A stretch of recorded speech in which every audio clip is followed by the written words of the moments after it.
हाँ hello चिराया sense, आपकी TM कैसी। नाटू से बोलता है कि मेरे पापा नहीं है। भाई देखो, it's a very serious matter. इस जगह कोई भी होता दुनिया का इंसान, वो उसको कंसोल करता। मैं खुद होता, मुझे खुद बुरा लगता उसके बारे में। लेकिन तुम्हें पता है कि ये बहन का दीना क्या बोलता है। तो इसका मतलब यह है कि तुम्हारी मम्मी सिंगल है।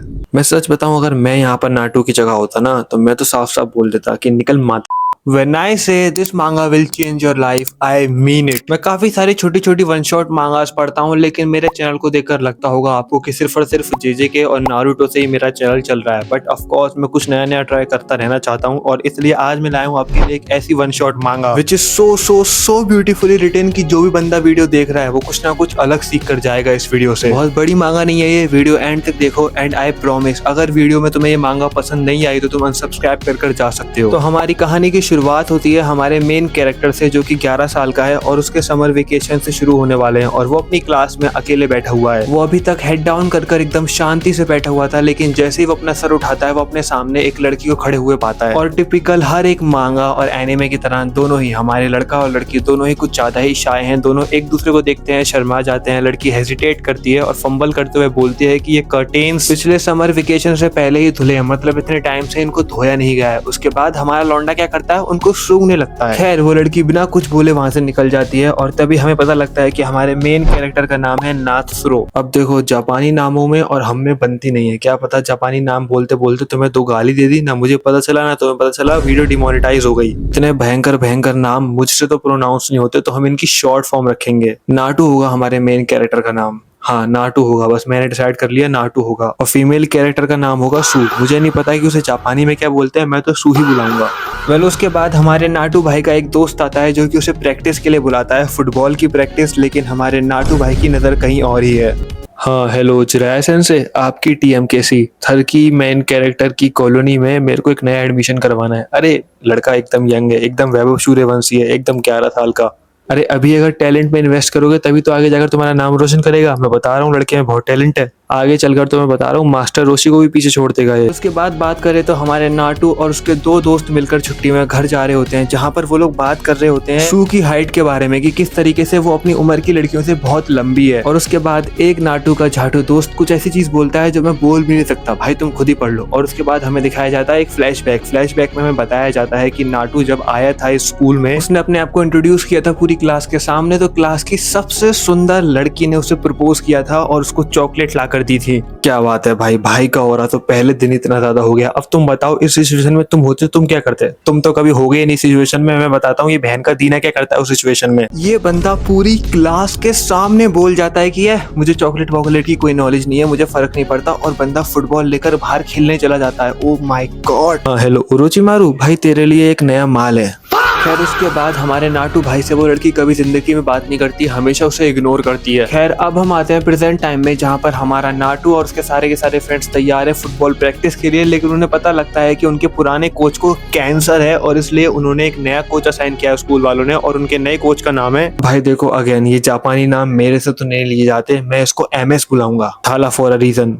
खैर उसके बाद नाटू और उसके सभी दोस्त प्रैक्टिस स्टार्ट करते हैं, और हमारा नाटू एक प्रो प्लेयर है, मतलब बंदा गोल स्कोर करता है, बहुत खुश होता है। लेकिन उसका कोच उसे हम्बल करता है और बोलता है कि ना उतना मजा नहीं आया भाई। इनका नया कोच इन सभी से बोलता है कि अगर तुम्हें प्रो प्लेयर बनना है तो तुम्हें सबसे पहले तो अपना स्टेमिना बढ़ाना पड़ेगा, और एक काम करो अपने घर पे भी प्रैक्टिस करा करो अपने डैड के साथ। उसके बाद नाटू से वो पूछता है तो नाटू से बोलता है कि मेरे पापा नहीं है। भाई देखो, it's a very serious matter. इस जगह कोई भी होता दुनिया का इंसान, वो उसको कंसोल करता। मैं खुद होता, मुझे खुद बुरा लगता उसके बारे में। लेकिन तुम्हें पता है कि ये बहन का दीना क्या बोलता है।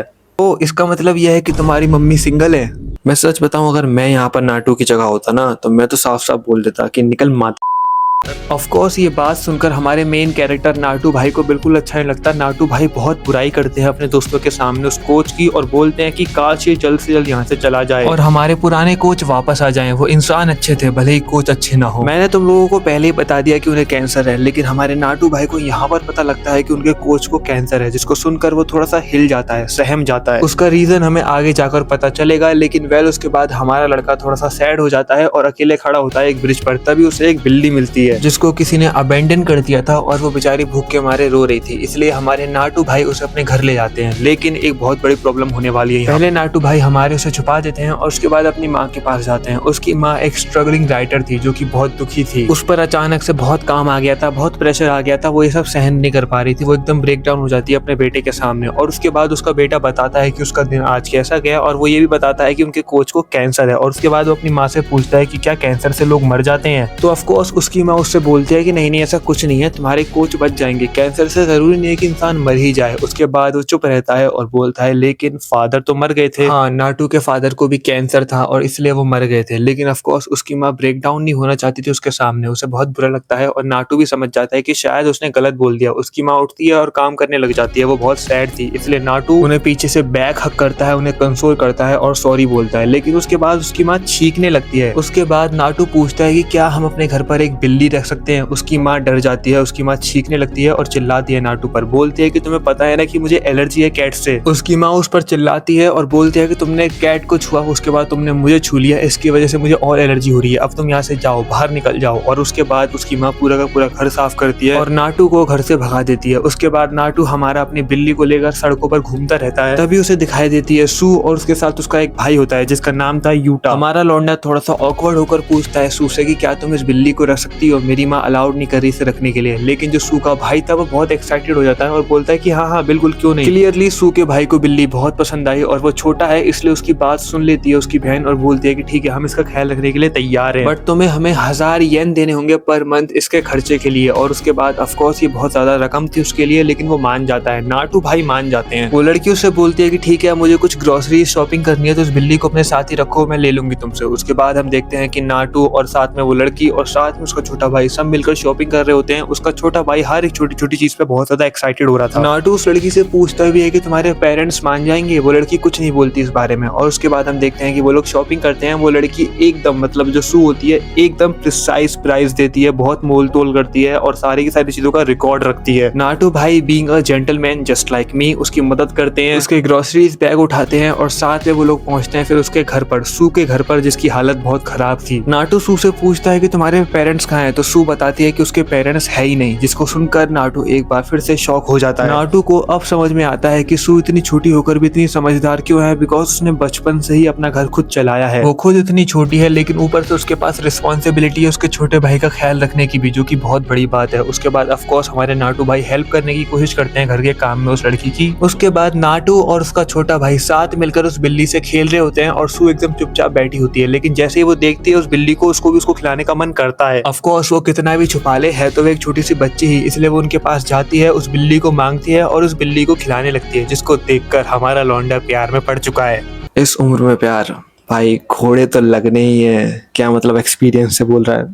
अपने रबड़ी रोने क्यों चालू कर देता हूँ, कहानी में चलते हैं। खैर उसके बाद रात हो चुकी थी, बहुत टाइम हो चुका था, इसलिए नाटू भाई वहां से जा रहे होते हैं। नाटू जब जा रहा होता है तो फिर सू उससे बोलती है कि प्लीज किसी को बताना मत कि यहाँ पर हम दोनों अकेले रहते हैं। और नाटू बोलता है ठीक है मैं किसी को नहीं बताऊंगा। नाटू को बहुत अजीब लग रहा था, उसके मन में बहुत सवाल थे, लेकिन वो चुपचाप वहां से निकल जाता है। वो रास्ते में जा ही रहा होता है तब उसे उसकी माँ दिखती है। उसकी माँ उसे पूरे के पूरे शहर में ढूंढ रही थी। उसके बाद उसकी माँ उसके पास आती है, उसे गले से लगाती है और बोलती है कि तुम कहाँ गायब हो गए थे। नाटू और उसकी माँ घर जा रहे होते हैं और नाटू अपनी माँ से पूछता है कि क्या दुनिया में ज्यादातर बच्चे अपने माँ बाप के बिना ही रहते हैं। उसकी माँ ऑफ कोर्स बोलती है नहीं नहीं ऐसा कुछ भी नहीं है। उसके बाद नाटू भाई बोलते हैं कि वो लोग पेरेंट्स टीचर मीटिंग में किसको लेकर जाते होंगे। उसकी माँ बोलती है कि वो बड़ा इशू नहीं है और वो थोड़ी सी हर्ट हो जाती है ये सोचकर कि अगर मैं चली गई तो तुम ये सोचोगे सबसे पहले। उसके बाद नाटू शहर को देखते हुए बोलता है कि all those lights they only shine if someone is home. लौंडा मैच्योर हो गया, देख रहे हो एक अच्छी लड़की तुम्हारी जिंदगी पूरी की पूरी तरीके से बदल सकती है भाई, तुम्हारी बदलने वाली कोई नहीं आने वाली, तुम कहानी पर वापस आ जाओ।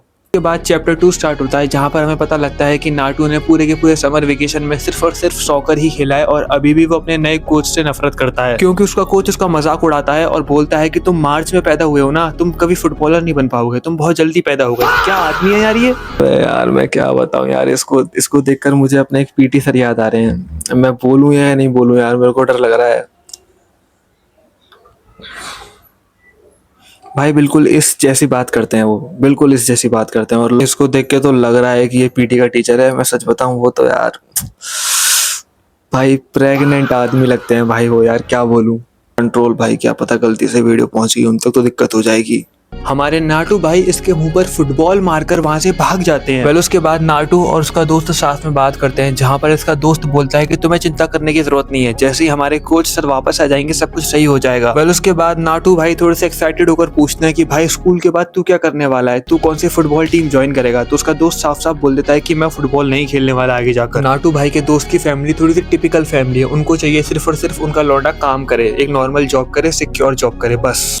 Just like typical Indian parents, 99% of Indian parents. ये बात सुनकर हमारे लौंडे का थोड़ा सा और दिल टूट जाता है। ऊपर से जब वो घर पहुंचता है तो उसकी माँ फिर से रो रही होती है, लेकिन वो काफी खुश होती है क्योंकि उसने एक नॉवेल लिखी थी। वो अपने बेटे से बोलती है कि इसको पढ़कर देख, लेकिन हमारे लौंडे को क्लियरली नॉवेल में कोई इंटरेस्ट नहीं है। वो साफ साफ बोल देता है कि आपकी अजीब सी नॉवेल मुझे पसंद नहीं है। उसकी माँ उस पर बहुत गुस्सा करती है और उसके बाद ये पैनल मैं नहीं पढ़ रहा भाई, तुम ही पढ़ रहे हो। उसके बाद हम देखते हैं कि वो दोनों साथ में बैठते हैं। उसकी माँ से वो पूछता है कि एक बात बताओ, आपने मेरा नाम नाटसुरो क्यों रखा? भूल तो नहीं गए नाटू भाई का रियल नेम नात्सुरो है? तो उसकी माँ बताती है कि जब वो पैदा हुआ था तो वो बहुत वीक था, डॉक्टर ने बोल दिया था कि ये नहीं बचेगा। हाँ, अगर ये समर सरवाइव कर गया तो हो सकता है इसके बचने के कुछ चांसेस हो, इसलिए तुम्हारे फादर ने तुम्हारा नाम रखा था नात्सुरो, जिसका मतलब होता है समर और स्टे, इस उम्मीद में कि तुम समर तक तो सरवाइव कर ही जाओगे। उसके बाद हमारे नाटू भाई बोलते हैं कि मम्मी क्या मैं अपने ग्रैंड पेरेंट्स के साथ जाकर रह सकता हूँ समर वेकेशन में, ताकि आप काम पर फोकस कर सको। उसकी माँ बहुत खुश होती है ये सोचकर कि चलो एटलीस्ट मेरे बेटे ने मेरे लिए इतना सोचा, और उसके बाद वो बोलते हैं कि ठीक है। उसकी माँ उससे बोलती है कि तुम तुरंत सॉकर कैंप के बाद डायरेक्ट अपने ग्रैंड पेरेंट्स के घर चले जाना। वेल हमारे लौंडे को सॉकर कैंप नहीं जाना था, लेकिन अपनी माँ की स्माइल देखकर वो मना नहीं कर पाता। उसके अगले दिन उसकी माँ जल्दी उठती है, उसके लिए खाना बनाती है, बहुत एक्साइटेड होती है, अपने ऊपर बहुत प्राउड होती है कि उसने अपने बेटे के लिए खाना बनाया है, और खाना पैक कर उसे दे देती है। उसके बाद हमारा लौंडा जाता है रास्ते में, और रास्ते में जाकर उसे बहुत बुरा लगता है कि उसकी माँ ने उसके लिए इतनी मेहनत करी और उसने उससे झूठ बोला। उसके बाद उसके दोस्त का फोन आता है, उसका दोस्त उससे पूछता है कि तुम कहाँ पर हो, बस निकलने वाली है। नाटू साफ साफ मना कर देता है। नाटू बोलता है कि मैं नहीं आ सकता, मेरे को फ्लू है। वेल एक पेड़ के नीचे छांव में वो बैठा होता है अपने खाने को लेकर, तभी वहां पर आती है सू से पूछते है कि तुम यहाँ पर क्या कर रहे हो, तुम्हें तो सॉकर कैंप में जाना चाहिए, तुम्हें सॉकर पसंद नहीं है? उसके बाद वो लड़का बोलता है, हमारे नाटू भाई बोलता है कि नहीं, मुझे सॉकर से बहुत प्यार है। खैर छोड़ो, ये बताओ कि बिल्ली कैसी है? सू बोलती है वो टोफू। हाँ, बिल्ली का नाम टोफू रखा है इन लोगों ने। तो सू बोलते है कि हाँ टोफू ठीक है, वो बहुत बड़ी हो चुकी है, क्या तुम उससे मिलना चाहोगे? ऑफ कोर्स, हमारा लौंडा कैसे मना कर सकता है, हमारा लौंडा उसके साथ चला जाता है। यूटा यानी कि सू का छोटा भाई खेल रहा होता है टोफू के साथ, और टोफू की एक्चुअली एक टांग खराब है। टोफू बहुत बड़ा हो चुका है, काफी खुशहाली से खेल रहा है, लेकिन उसकी एक टांग खराब है और लड़की के पास पैसे नहीं है उसको ठीक कराने के लिए। टोफू काफी सालों से इनके साथ रह रही है, वो ह्यूमनाइज हो गई है, इतनी ह्यूमनाइज हो गई है कि वो इनकी बातें समझने लगी है। जैसे ही वो देखती है लड़की को सैड, तो वो चढ़ जाती है पेड़ पर, ये दिखाने के लिए कि देखो मैं बिल्कुल ठीक हूँ, मैं 3 टांगों से भी पेड़ पर चढ़ सकती हूँ।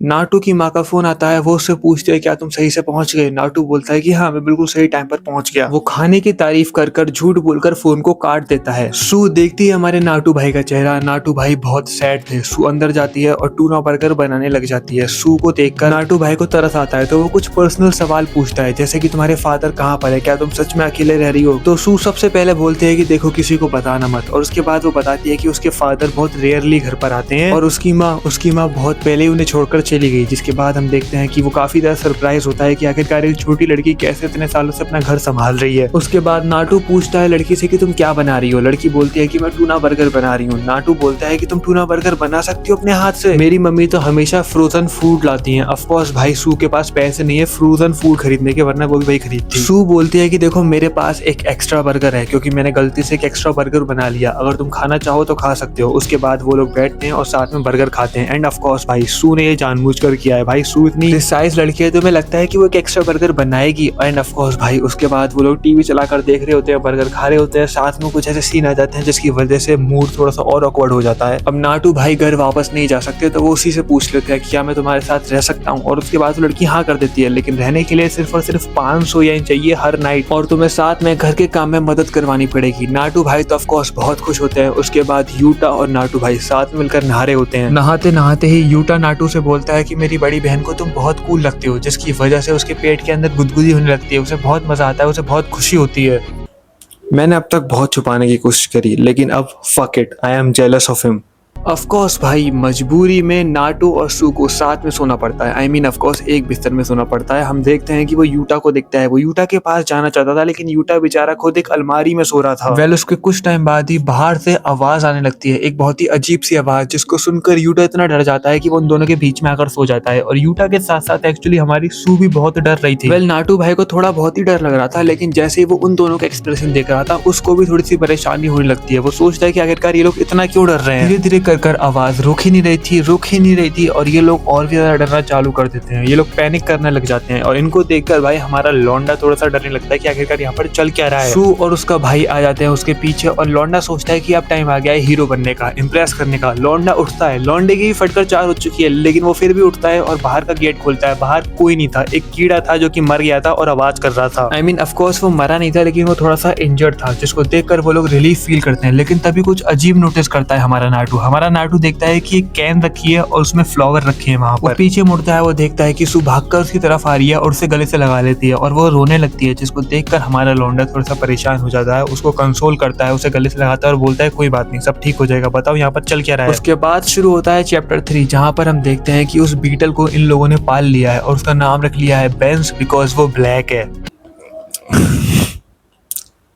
वैसे तो मेरी वीडियोस मेरे दोस्त देखते नहीं हैं, लेकिन मैं बता रहा हूँ बहन का कोई देख रहा है वीडियो और उसने मुझे स्कूल में बेंज बुलाया।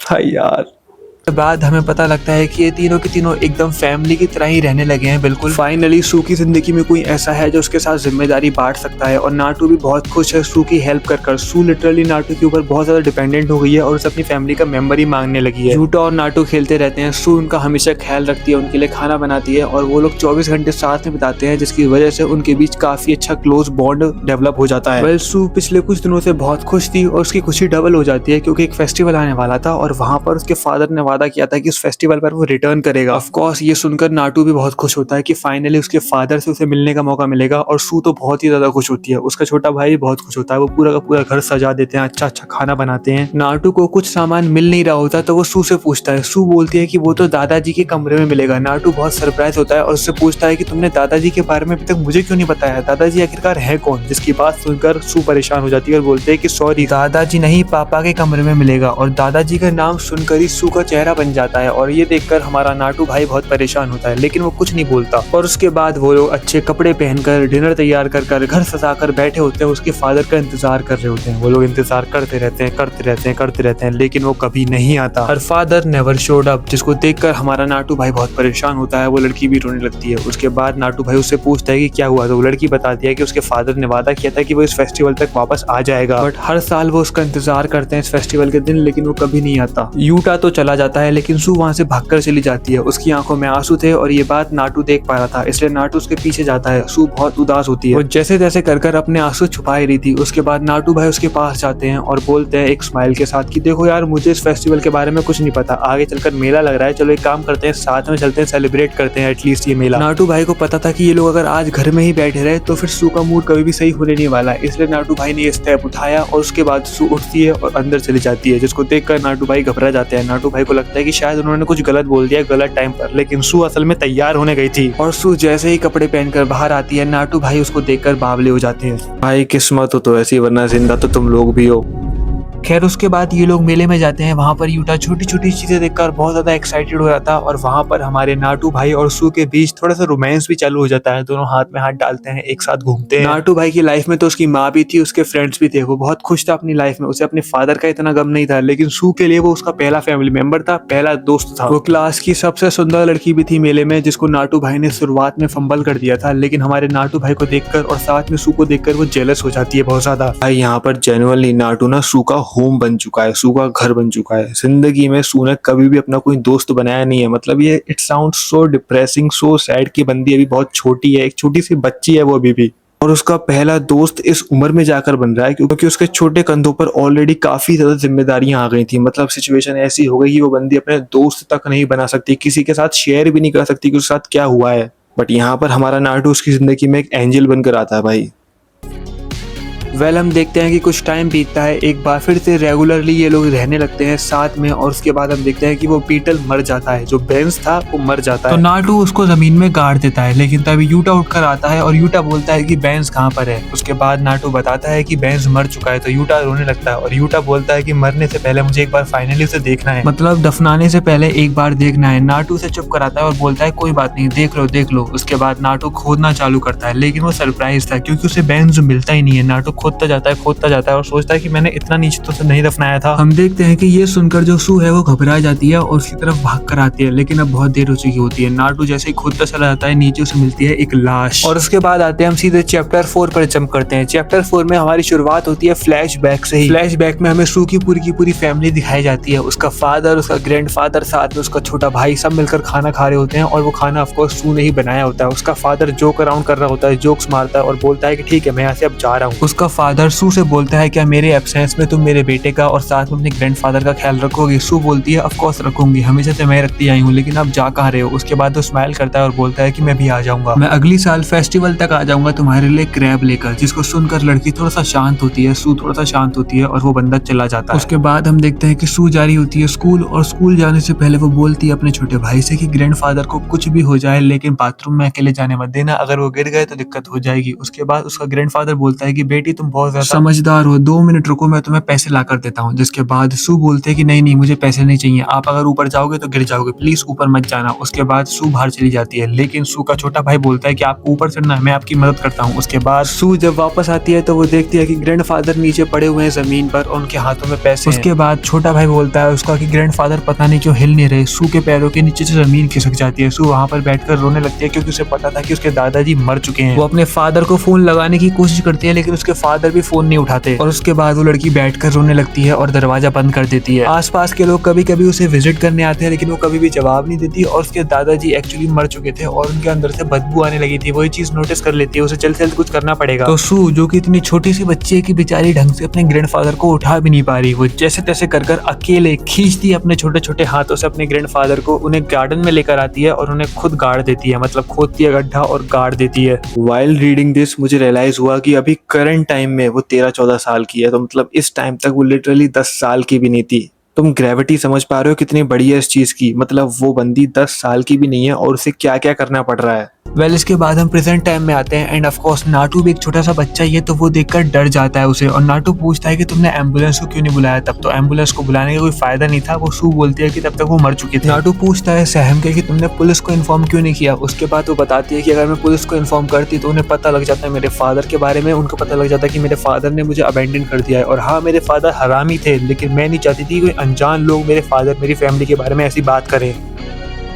इस मूवमेंट के बाद नाटू ट्रॉमेटाइज्ड हो गया था। हम देखते हैं कि सू से बात करने की कोशिश करती है, लेकिन नाटू वहां से भाग जाता है। हाँ सू को जब उसकी सबसे ज्यादा जरूरत थी नाटू तब भाग जाता है, लेकिन ऑफ कोर्स नाटू भी एक छोटा सा बच्चा है, तो हम नाटू को भी यहाँ पर ब्लेम नहीं कर सकते। लेकिन सू एकदम टूट चुकी है, एकदम खत्म हो चुकी है, अब उसकी जिंदगी में कुछ नहीं बचा। उसके बाद हम देखते हैं कि नाटू भागते हुए पहुंचता है सिटी में, तो उसे उसके दोस्त मिलते हैं और पूछते हैं कि तू यहाँ पर है, तेरा फ्लू ठीक हो गया? देखो यहाँ पर किसी की भी गलती नहीं है, both character are really terrified, दोनों इक्वली टेरिफाइड है, दोनों बच्चे हैं यार, दोनों बहुत कुछ झेल रहे हैं, अपनी उम्र से बहुत ज्यादा झेल रहे हैं। नाटू अपने घर पहुंचता है, उसके घर पहुंचने से जस्ट पहले ही उसकी माँ को फोन आया हुआ था जिसमें उन्होंने रिफंड करने की बात करी थी कैंप की फीस को। जिसके बाद उसकी माँ समझ जाती है कि नाटू तो कैंप में गया ही नहीं। उसकी माँ जा रही होती है नाटू को ढूंढने, लेकिन नाटू वहां पर आ जाता है। उसकी माँ उस पर चिल्लाती है और बोलती है कि इतने दिनों से तुम कहाँ थे, तुम कैंप में नहीं थे। नाटू कुछ नहीं बोलता, नाटू एकदम इमोशनलेस फेस के साथ चला जाता है अपने कमरे में और उसके बाद ब्लैंकेट ओढ़कर रोने लगता है, अपना दरवाजा बंद कर लेता है। उसकी माँ बाहर खड़ी होती है, चिल्लाती है उस पर और बोलती है कि मुझे जवाब चाहिए, लेकिन वो कुछ नहीं बोलता, वो बैठकर रोने ही लगता है। वो सोचता है कि अब आखिरकार क्या होगा, क्या उसे पुलिस को इन्फॉर्म कर देना चाहिए, क्या अब वो भी क्राइम का पार्टनर बन चुका है, क्या उसको भी लोग जेल में डाल देंगे। लेकिन वो ये सब सोच ही रहा होता है। वहीं दूसरी तरफ हमारी सू एकदम ब्रोकन हो चुकी है, परेशान हो चुकी है, खत्म हो चुकी है। उसके बाद समर वेकेशन खत्म होते हैं, नाटू और सू दोनों के दोनों स्कूल में वापस आ जाते हैं। स्कूल में आकर सबके सब एक्साइटेड थे, लेकिन नाटू जो था वो सिर्फ और सिर्फ सू को देख रहा था। सू के बाल बिखरे हुए थे, कपड़े थोड़े से गंदे थे, वो रो रही थी और वो बिल्कुल चुपचाप कोने में साइड में बैठकर रोती रह रही थी, सर नीचे रखकर। हम देखते हैं वो जो लड़की थी ना, फेमस लड़की जिसने प्रपोज किया था, वो वापस आ जाती है और वो बंदी लिटरली अपने आप को फ्लेक्स कर रही थी सबके सामने, अपने बालों की तारीफ करवा रही थी सबसे, मतलब एकदम फ्लेक्स कर रही थी। और दूसरी तरफ हमारी सू चुपचाप बैठी हुई थी। तो इनका टॉपिक शिफ्ट हो जाता है सू पर और ये लोग सू का मजाक उड़ाने लगते हैं। वो सू का मजाक उड़ाते हुए बोलती है कि तुम इतने गंदे कपड़ों में क्यों आई हो, तुम्हारे बाल इतने बिखरे बिखरे क्यों हैं, पहला दिन है आज, पहले दिन तो अच्छे से आ जाती है, एक काम करो मेरे साथ चलो, मैं तुम्हारा ख्याल रखूंगी, तुम्हारे बाल को साफ करूंगी, तुम्हारी माँ तो तुम्हारा ख्याल रख नहीं सकती। या वो पर्सनल चली जाती है और पर्सनल अटैक करने लगती है, उसके पेरेंट्स के बारे में बोलने लगती है, उसके लुक्स के ऊपर कमेंट करने लगती है और सबके सब उसको देखकर हंस रहे होते हैं। इसी बीच हमें एक चटाक सी आवाज आती है, वो एक चांटे की आवाज थी और वो हमारा लौंडा नाटू ने मारा था इस लड़की के। नाटू हैड इनफ भाई। नाटू चिल्लाता है उस लड़की पर और बोलता है कि इसको अकेला छोड़ दो, इसको बुली करने से तुम्हें क्या मिलेगा। नाटू चिल्ला ही रहा होता है उस पर, लेकिन तभी वो नोटिस करता है कि उसकी नाक से खून निकलने लग रहा है। बाय द वे इस पूरे केओस के दौरान सिर्फ और सिर्फ सू रो रही है और कुछ नहीं कर रही। हम देखते हैं कि नाटू की माँ आती है, नाटू की माँ सॉरी बोलती है उस लड़की की माँ से और उसके बाद नाटू को घर ले जाते वो बोलते हैं कि आखिरकार बात क्या है, तुम क्या करना चाहते हो और तुमने उस लड़की पर हाथ क्यों उठाया। चाहे कोई भी रीजन हो, किसी लड़की पर हाथ उठाना कभी भी सही नहीं होता। तो उसके बाद नाटू चिल्लाकर बोलता है क्या हो अगर हम सिर्फ और सिर्फ वही कर सकते हैं, और उसके बाद नाटू वहां से रोते रोते भाग जाता है। उसके बाद फाइनल चैप्टर शुरू होता है जहां पर हम देखते हैं कि नाटू विजिट करता है अपने कोच को। उसका कोच उसे देखकर बहुत खुश होता है बिकॉज उसके कोच का वो one of the favourite student था। उसके बाद वो लोग बैठते हैं, बातचीत करते हैं। नाटू से पूछता है कि एक बात बताओ, कितने सारे प्लेयर हैं फुटबॉल के जो कि मार्च में पैदा हुए हैं। उसके बाद कोच बोलता है बहुत सारे प्लेयर हैं। नाटू थोड़ा सैड था ये बोलते हुए, तो फिर उसका कोच बोलता है बताओ क्या बात है। उसके बाद नाटू बोलता है कि मुझे लगता है मैं कभी फुटबॉल प्लेयर नहीं बन पाऊंगा क्योंकि मुझे लगता है मैं बहुत वीक हूँ। उसके बाद कोच हंसता है और बोलता है कि ऐसा कुछ भी नहीं है, you can become anything you want, you just have to believe yourself, और ये तुम्हें बात याद रखनी है। उसके बाद आते हैं हम सू पर। सू अपनी पुरानी जिंदगी जीने लगी है। भाई Naatu was the light of his life, मतलब नाटू से पहले ना वो अपने अंधेरे में रह रही थी और अंधेरे में रह के वो खुश थी। पीजे एक्सप्लेन ने बोला है ना कि भाई दर्द के साथ अगर तुम ज्यादा टाइम स्पेंड कर लो तो दर्द से तुम्हें प्यार होने लगता है। तो हमारी सू भी उस दर्द में, उस अंधेरे में खुश रहने लगी थी, उसे आदत पड़ गई थी। एंड नाउ उसके जाने के बाद she is in the darkness again, लेकिन इस बार वो काफी अकेली है और वो बिल्कुल थकी हुई, हारी हुई है।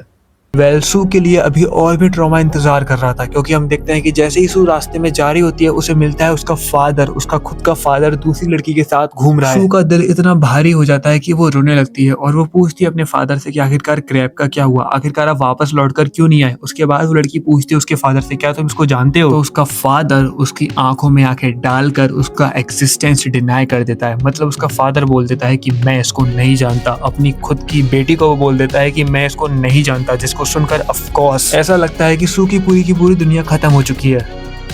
उसके बाद हम देखते हैं कि सू ने सारा का सारा काम करना बंद कर दिया है। वो चुपचाप घर पर लेटी रहती है। उसका छोटा भाई उसके पास आता है और बोलता है कि मुझे भूख लग रही है, मुझे खाना दो, लेकिन वो लड़की कुछ नहीं बोलती। उसके बाद सू अपने भाई से मुंह फेर लेती है और उसका भाई उससे पूछता है कि क्या नाटू वापस आएगा उसके साथ खेलने। तो सू मना कर देती है कि नहीं, नाटू नहीं आने वाला, हमारे साथ कोई नहीं आने वाला, हम दोनों मरेंगे भूखे ही, हमारी कोई परवाह नहीं करता, हमारा इस दुनिया में कोई है नहीं। ये बात सुनकर उसका छोटा भाई बहुत गुस्सा होता है और उस पर फुटबॉल फेंकता है ताकि वो कुछ रिप्लाई दे, कुछ रिएक्ट करे, लेकिन वो कुछ रिएक्ट नहीं करती। जिसके बाद यूटा रोने लगता है और साथ में उसकी बहन भी रोने लगती है। लेकिन तभी जैसे ही वो रोकर उठ रही होती है तभी वो देखती है कि वहां पर नाटू खड़ा है। मेरा हीरो आ गया, नाटू इज हियर।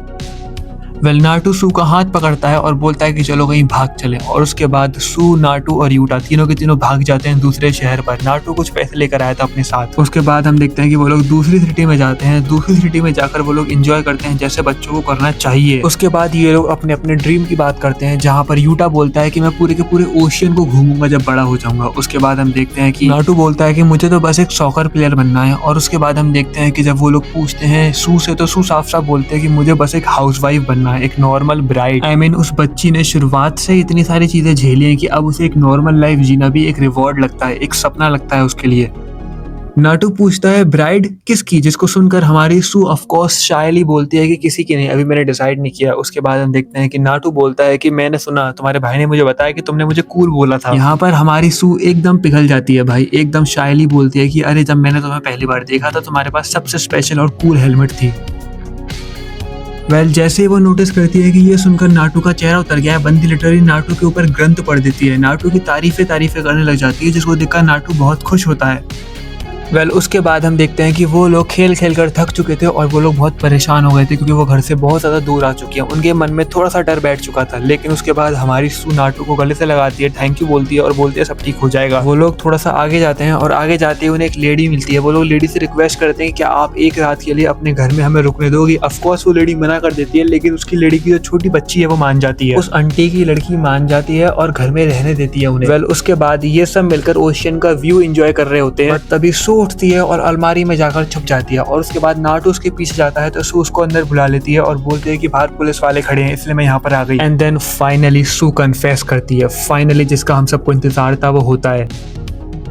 उसके बाद हम देखते हैं कि उसी रात जो नाटू की मम्मी है वो पुलिस के साथ आ जाती है और साथ में नाटू को ले जाने के लिए तैयार होती है। नाटू की मदर समझ जाती हैं और बोलते हैं कि तुम इस पूरे टाइम इस लड़की को बचा रहे थे, कोई बात नहीं, I am proud of you. उसके बाद नाटू अपनी माँ को गले से लगाकर बहुत रोता है। उसके बाद नाटू को अपने फादर की याद आती है। उसके फादर ने उसे बोला था कि मैं ठीक हो सकता हूँ, मैं वापस आ सकता हूँ तुम्हारे साथ रहने के लिए, लेकिन उसका सिर्फ और सिर्फ एक रास्ता है और वो रास्ता यह है कि तुम्हें अपनी माँ की बात सुननी पड़ेगी, हर एक बात जो वो बोले वो सुननी पड़ेगी। उसके बाद लड़का बोलता है शायद मैं एक अच्छा बेटा नहीं हूँ, शायद मैंने आपकी बात कभी सुनी नहीं इसलिए फादर चले गए। लेकिन तभी उसकी माँ उसे कंसोल करती है और बोलती है कि ऐसा कुछ भी नहीं है। उसके बाद हम लोग देखते हैं कि ये लोग सू के फादर को भी करवा देते हैं अरेस्ट, क्योंकि सू ने सब कुछ सच बता दिया पुलिस को। और हमें पता लगता है कि सू का फादर हरामजादा बोर हो गया था और वो कभी गया ही नहीं था कहीं और, बल्कि वो इसी शहर में रह रहा था और लड़कियां डेट कर रहा था। जिसके बाद ऑफकोर्स ये बात फैल जाती है पूरे स्कूल में और लोग उसका मजाक उड़ाने लगते हैं, लोग सू का मजाक उड़ाते हैं, उसे बुली करते हैं। बट हमारा नाटू सबको फाड़ देता है, मतलब जो भी उसको बुली करता है सबको पेल देता है बार बार, और बार बार उसकी रेपुटेशन खराब होती है। उसकी माँ आती है, सबसे सॉरी बोलती है, लेकिन कभी भी उस पर डांटती नहीं है क्योंकि उन्हें पता था कि उनका बेटा कुछ गलत काम नहीं कर रहा। उसके बाद हम देखते हैं कि काफी टाइम हो गया है, ना तो नाटू सू से मिला है ना ही सू नाटू से मिली है। वो लोग अब बड़े हो चुके हैं। हमें पता लगता है टोफू के बारे में, टोफू को एक पैर कटवाना पड़ा अपना, लेकिन वो 3 पैरों के साथ भी चलना सीख गई है और वो अब सू और यूटा के साथ नहीं रहती, उससे एक अलग फॉस्टर पेरेंट्स मिल गए। नेक्स्ट पैनल में हमें दिखाया जाता है कि नाटू का सपना पूरा हो गया, वो फुटबॉल प्लेयर बन गया, वो फुटबॉल मैच खेल रहा है, लेकिन अगले ही सेकंड वो सपना टूट जाता है बिकॉज वो एक्चुअली सपना ही था जो कि देख रही थी हमारी सू। उसके बाद हम आते हैं नाटू के घर पर। नाटू तैयार हो रहा होता है बिकॉज आज उसका एक मैच था, लेकिन तभी उसके घर पर एक फोन बजता है जो कि किसी और का नहीं बल्कि सू का था। जैसे ही वो फोन उठाती है उसकी माँ वो एक्साइटेड हो जाती है और बोलती है कि देखो देखो सू का फोन है, बात करो बात करो। उसकी माँ एक्चुअली ज्यादा एक्साइटेड है नाटू से। उसके बाद हम देखते हैं कि नाटू फोन उठाता है तो सू बोलती है कि मैंने सपने में देखा था, मैंने सपने में देखा था कि तुम बन चुके हो फुटबॉल, तुम्हारा सपना जरूर पूरा होगा, मुझे विश्वास है। और इसी के साथ इस मांगा का यहाँ पर होता है दी एंड।